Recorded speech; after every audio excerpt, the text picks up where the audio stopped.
आरहत वाङ्मय में कहा गया है, परिजूरई ते शरीरयम केसा पंडुरया हवन्ति ते से सब बलेय हायई समयम गोयम मापमाय। आश्रय। जैन शासन में गौतम स्वामी नाम के एक महान संत हुए हैं। भगवान महावीर के प्रमुखतम शिष्य गणधर गौतम बड़े विद्वान थे और भगवान महावीर के शिष्य बन गए थे। गौतम के नाम से एक संदेश दिया गया, उसमें यह कहा गया कि गौतम, तुम्हारा शरीर परिजीर्ण हो रहा है, कमज़ोर पड़ता जा रहा है, केश तुम्हारे सफ़ेद हो रहे हैं, सारे बल क्षीण हो रहे हैं, इसलिए जागरूक बनो, प्रमाद मत करो। अप्रमाद का संदेश। और यह संदेश हम सब के लिए काम का है। मानव जन्म हमें प्राप्त है, 84 लाख जीव योनियां बताई गईं, उसमें यह मानव का जीवन, मानव जन्म दुर्लभ माना गया और दुर्लभ भी है और महत्वपूर्ण भी है। जो महत्वपूर्ण होता है वह दुर्लभ भी हो सकता है।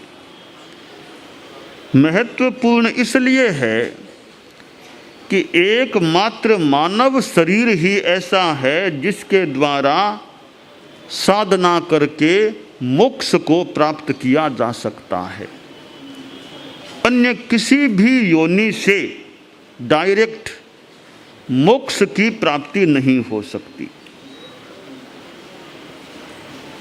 और इस जीवन को कोई ऐसे ही भोगों में, पापों में गंवा देता है, वापिस कब यह जन्म मिले कहना कठिन है।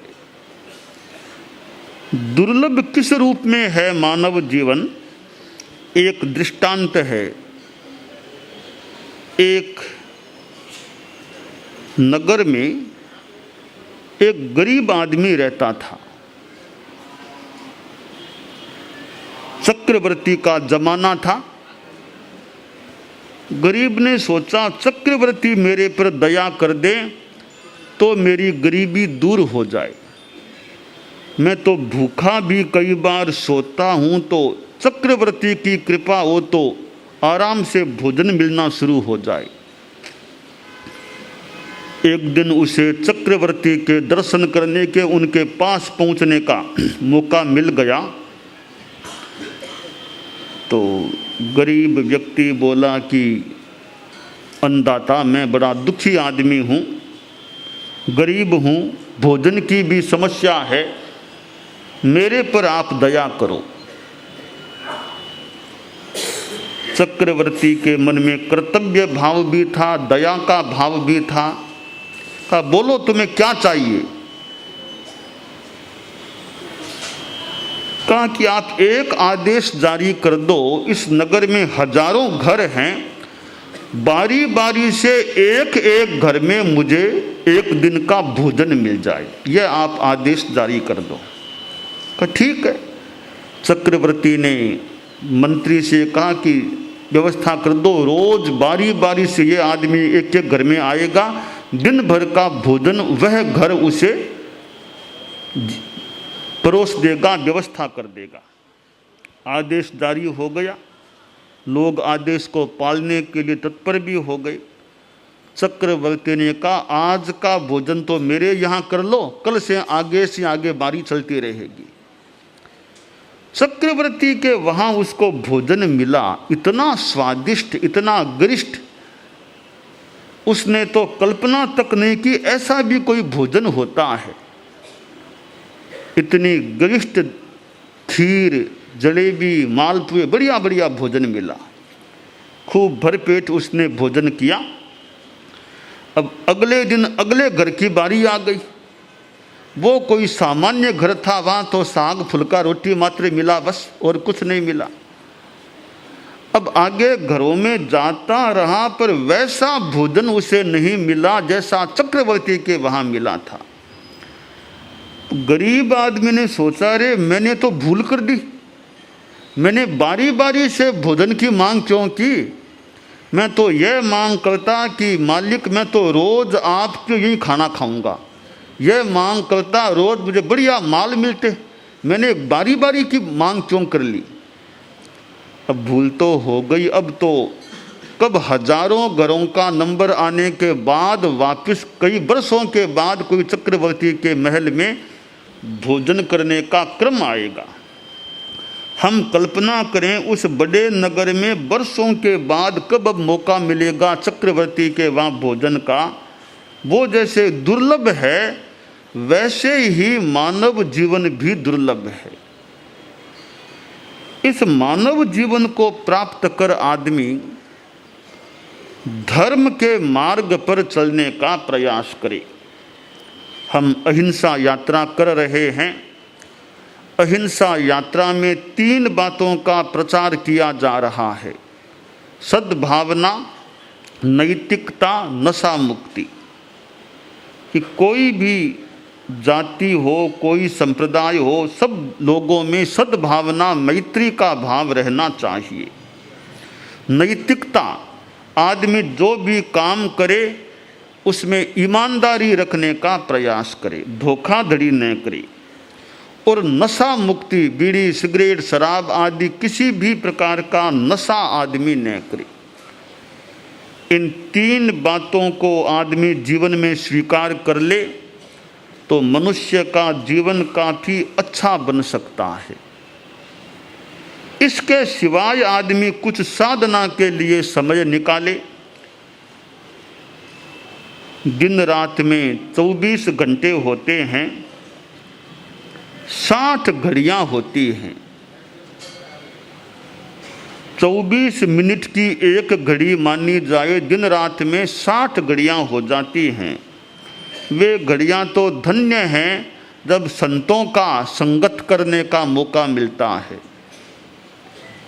एक घड़ी आधी घड़ी, आधी में पुनि आध, तुलसी संगत साध की, हरे कोटि अपराध।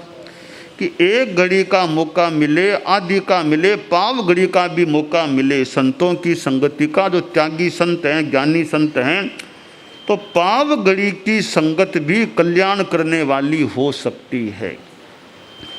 और संतों का समागमन सुत दारा अरु लक्ष्मी पापी के भी होय, संत समागम हरि कथा तुलसी दुर्लभ दोय।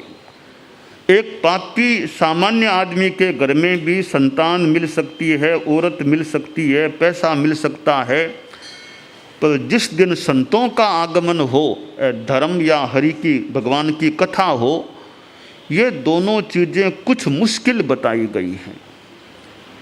और संत लोग जो अहिंसा के पुजारी हों, तन कर मन कर बचन कर, दे तन काहू दुख, तुलसी पातक झड़त है, देखत बाको मुख।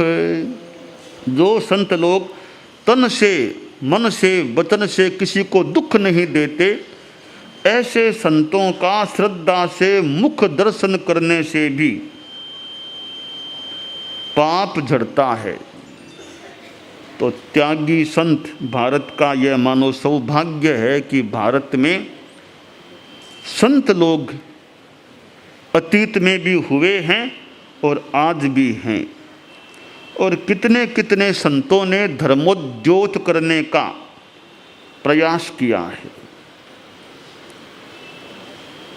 आदमी यह सोचे संतों की संगत मिले बढ़िया, वरना ऐसे ही कुछ समय में साधना में लगाऊं, स्थिर होकर के ध्यान लगाऊं, भले नवकार मंत्र का ध्यान करें, कोई भले राम का ध्यान लगाए। वीतराग आत्मा होनी चाहिए, शुद्ध आत्मा होनी चाहिए, उसका आदमी ध्यान लगाए, जप करे। रामायण में एक पद्य आता है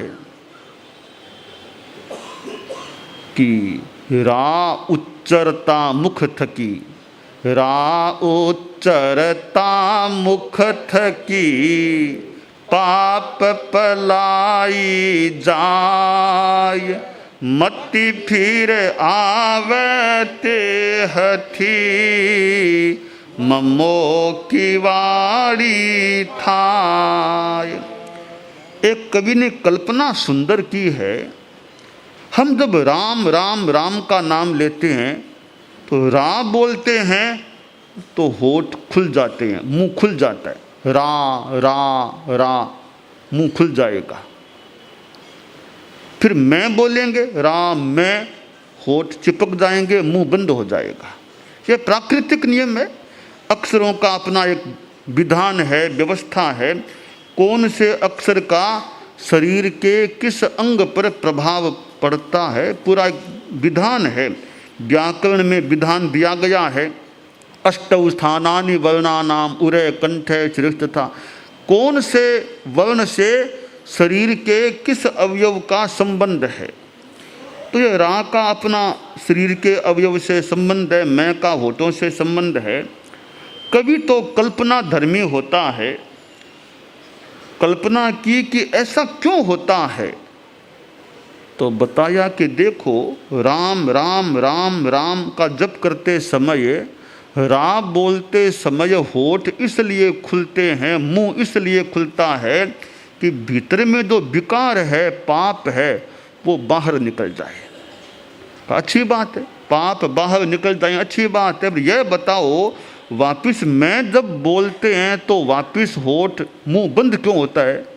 मैं बोलते समय होठ बंद क्यों होते हैं? का बंद होना जरूरी है। क्यों? कि जो पाप बाहर निकला है वह वापिस कहीं आ न जाए, इसलिए होठ बंद हो जाते हैं, मुंह बंद हो जाता है। अर्थात राम का नाम लो तो नाम लो ताकि हमारे पाप कम हो सके, पाप दूर हो सके, मन में शुद्धि आ सके, चित्त हमारा शुद्ध हो सके। जितना हमारा चित्त शुद्ध होगा, मन शुद्ध होगा, हम परमात्मा की तरफ आगे बढ़ेंगे, मोक्ष की तरफ आगे बढ़ेंगे और परम सुखों को भी प्राप्त हो सकेंगे। चेतना निर्मल पूर्णतया बन जाएगी। तो महापुरुष, भगवत पुरुष जो हैं, शक्तिशाली, महाशक्तिशाली, हम उनकी शरण लेकर, उनका स्मरण करके अपनी चेतना का ऊर्ध्वारोहण, अपनी चेतना का निर्मलीकरण करने का प्रयास करें। हमारे नवमें गुरु हुए परम पूज्य आचार्य तुलसी, उन्होंने अनुव्रत के नाम से आंदोलन शुरू किया कि आदमी के आचरण अच्छे बने, आदमी अहिंसा के रास्ते पर चले, ईमानदारी के रास्ते पर चले, संयम के रास्ते पर चले। तो आचरण आदमी के अच्छे होने चाहिए। किस धर्म को माने, किस गुरु को माने, ये अलग बात है। आचरण हर आदमी के अच्छे होने चाहिए। हमारे 10वें गुरु परम पूज्य आचार्य महाप्रज्ञ जी हुए और ज्ञानी थे, शास्त्रों के वेत्ता थे और उन्होंने अहिंसा यात्रा की थी, जनता को अहिंसा नैतिकता का संदेश दिया था। तो हमारे जीवन के आचरण अच्छे बने और हम कुछ समय अपनी साधना में लगाते रहें। प्राणियों के प्रति हमारे मन में अनुकंपा, दया की भावना हो। आज गुवाहाटी गौशाला में आगमन हुआ है। गौशाला, गो शब्द है, हमारे जैन साधुओं की चर्या में एक शब्द है गोचरी। गोचरी, गोचरी भिक्षा का नाम है गोचरी। गाय एक सामान्य प्राणी है, गाय की तरह और भ्रमर मधुकर की तरह भिक्षा लो, यानी एक घर से ज़्यादा मत लो, थोड़ा थोड़ा भोजन घरों से लो ताकि लोगों पर भी भार न पड़े, या तुम्हारा काम भी चल जाए। तो ये साधु के लिए गोचरी शब्द आता है। हमारे साधुओं की मीटिंग होती है, हम उसे प्राय गोष्ठी यानी गोष्ठी करो, मीटिंग करो। तो गो शब्द यदा कदा हमारे व्यवहार में आ जाता है और गौशाला में गायों का समावेश, गोवंश की सेवा या रक्षा की बात, मानो कि कोई गायों का भी सौभाग्य होता है जब अनाथ या ऐसी गायों को एक शरण मिलती है, आश्रय मिलता है। और कितने कितने लोग गौ माताओं के प्रति सेवा की भावना रखने वाले, उनकी सेवा करने वाले मिलते हैं। तो दुनिया के प्राणियों के प्रति हमारे मन में अहिंसा की भावना, किसी भी प्राणी को मेरी ओर से कष्ट न पड़ जाए, तो सेवा की भावना संसार में देखी जाती है। और सेवा के उपक्रम के साथ नैतिकता का भाव पुष्ट रहे तो सेवा में भी निर्मलता बनी रहती है। और इसके साथ सत संकल्प मन में रहे, शिव संकल्प मस्तु में मनः, मेरा मन पवित्र संकल्पों वाला रहे। तो हमारे जीवन में कुछ समय हमारा साधना में बीते, रोज प्रयास करें, रोज ध्यान देने वाले दें या देना चाहिए कि मेरा समय अच्छे कार्यों में बीते, मेरा दिन शुभ भावों में बीते, मैं ज़्यादा से ज़्यादा पापों से बचने का प्रयास करूं, हिंसा, झूठ, चोरी आदि आदि पापों से बचूं, व्यसनों से मुक्त मेरा जीवन हो। ऐसा चिंतन आदमी का रहता है तो मनुष्य का जीवन अच्छा बन सकता है। और राम, महावीर, बुद्ध जैसे महापुरुष इस धरती पर हुए हैं और अच्छे संदेश दिए हैं। एक और जैन आगम है, एक और श्री कृष्ण से जुड़ा हुआ भगवद गीता ग्रंथ है। श्रीमद् भगवद गीता में भी कितनी अच्छी अच्छी बातें, जैन आगमों में अच्छी बातें हैं तो भगवद गीता में भी कितनी अच्छी बातें हैं। जहाँ युद्ध से बात शुरू होती है और कहाँ स्थितप्रज्ञ की बात बता दी गई और कितनी अनासक्ति की बात बता दी गई कि आसक्ति मत करो, कर्म करो, अनासक्त भाव से करो, ताकि लेप न हो, पद्म पत्र की भांति, कमल पत्र की भांति निर्लेप रहो। मनुष्य जीवन में अनासक्ति का अभ्यास रखे कि घर में रहता हुआ, परिवार में रहता हुआ, समाज में रहता हुआ भी निर्लेप रहने का, अनासक्त रहने का प्रयास करे, भोगों से भी अनासक्त रहने का प्रयास करे। तो यह अनासक्ति का भाव, पदार्थों का उपयोग करते हुए भी आदमी पदार्थों के प्रति अनासक्त रहने का प्रयास करे। तो गौतम स्वामी के लिए जो संदेश दिया गया अप्रमाद का, प्रमाद न करने का, वह महत्वपूर्ण संदेश है कि हम जीवन में हिंसा, झूठ आदि आदि प्रमादों से बचने का, नशे से बचने का प्रयास करें और अपने जीवन में सन्मार्ग पर चलने का अभ्यास करें।